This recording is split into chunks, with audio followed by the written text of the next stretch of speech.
Josh, take 2. Shah, take 1. Izzy, take 2. Kieran Lowley, 5.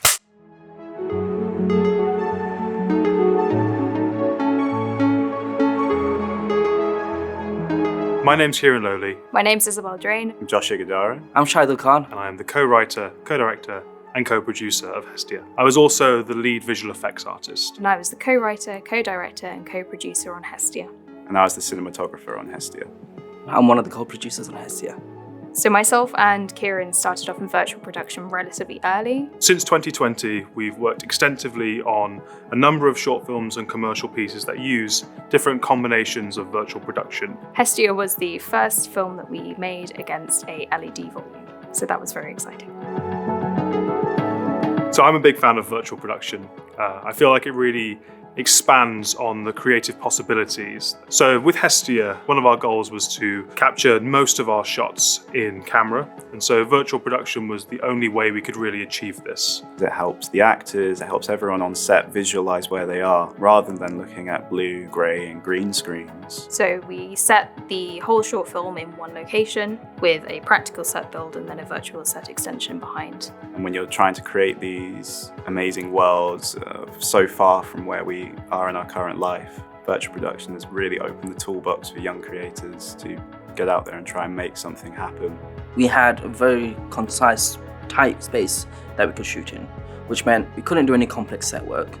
We couldn't do anything really expansive, but we could use virtual production, which allows you to make a space, however small it may be, into something a lot bigger.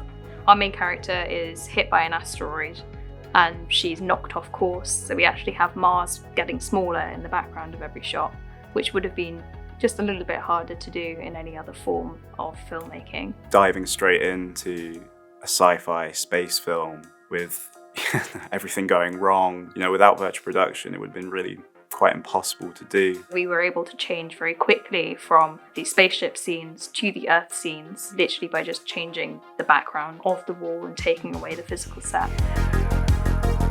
We had quite a high pressure environment on this film. We only had 7 weeks pre-production, 2 days to shoot. and then 9 weeks in post. Going into production, talking with the first AD about schedule and what shots we can pull off and how many slates, it quickly became apparent that lens changes and calibration steps is going to eat up at least an hour to 2 hours of our day. That was time that we did not have, and we were looking through which different tracking systems we could use, where we could hot swap lenses, plugging it in, and then off we go. So the ZEISS Scenario's ability to quickly change lenses out with just preset calibration files that we could click and go, that's ultimately what swayed our decision.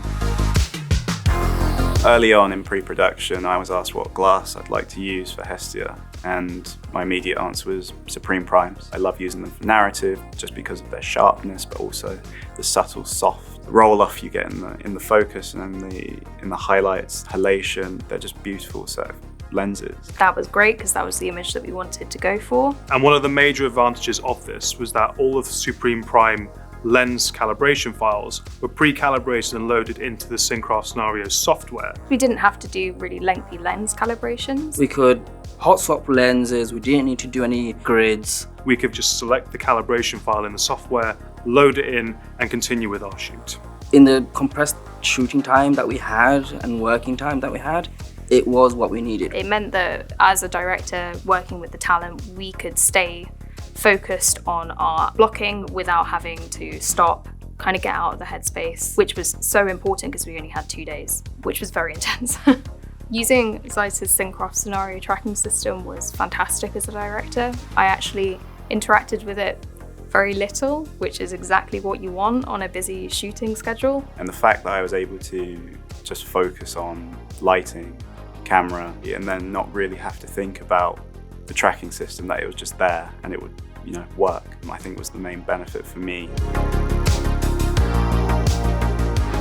So for the film we had 2 cameras. We had the Sony Venice 2 and the new Sony Burano. It's a tight space, so I need something that's light and that's quick to use, quick to change over, and just minimal downtime between setups. So we had the Venice 2 on a jib arm, and then we had the Burano on a shoulder. Burano was going to be our handheld camera, and then the Venice for its post-production capabilities, anything that needed sort of extra tracking, extra information, extra data.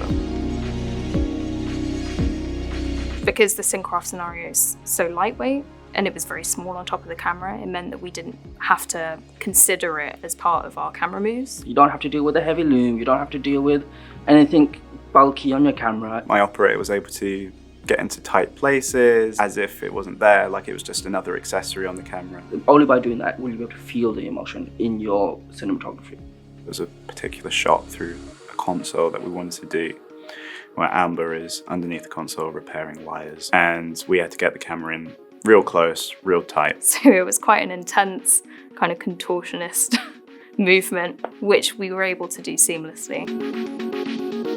What was interesting was how simple it was to swap between camera bodies Being able to move the tracking system between one and the other almost seamlessly without massive rewiring jobs. was a huge time saver. It was just really made it quite easy for us to keep shooting. We knew on set that we would need to embellish all of our wide shots effectively to add in additional props, spark simulations, and other elements to create the final look. We were making sure that we had things in the foreground that would kind of distract the eye and make sure that you don't kind of notice the real and the unreal. So I personally used the export software to take all of the tracking data that we captured on set and effectively ship that out to different softwares that we were using. Exporting the data at the end of the shoot day was literally a case of options, export onto USB in a compact file.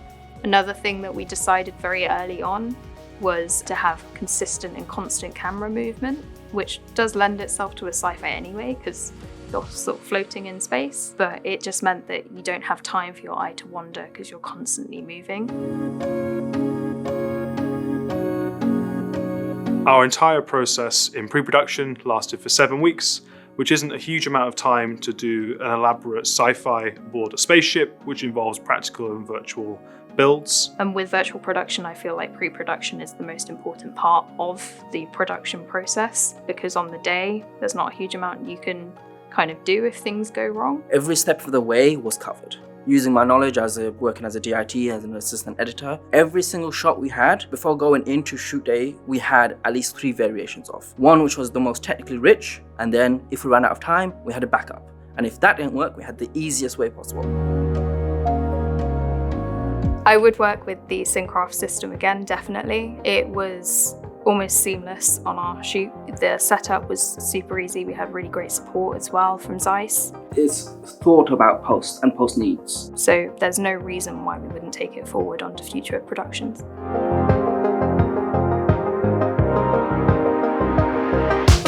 We had the best crew we've ever worked with, all the way from the top with our DOP, Josh Igadaro, all the way through down to our runners. Everyone was so great, everyone was so nice, everyone was there just for the love of making film. A thought process that ordinarily myself and Kieran would have to do alone, we could suddenly share with other people who knew exactly what they were doing. That's what makes it for me. It's the people you meet along the way. We were all there at a weekend just trying to make something that we felt was special. And I'm very proud of what everyone has achieved. I'd like that to be a theme of my career.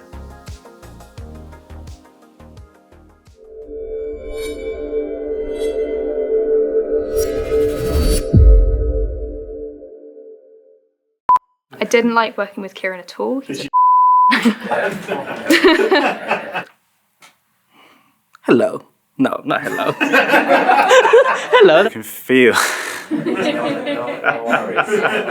Wrong time. Hello. Welcome to the show. That's okay, deep breath.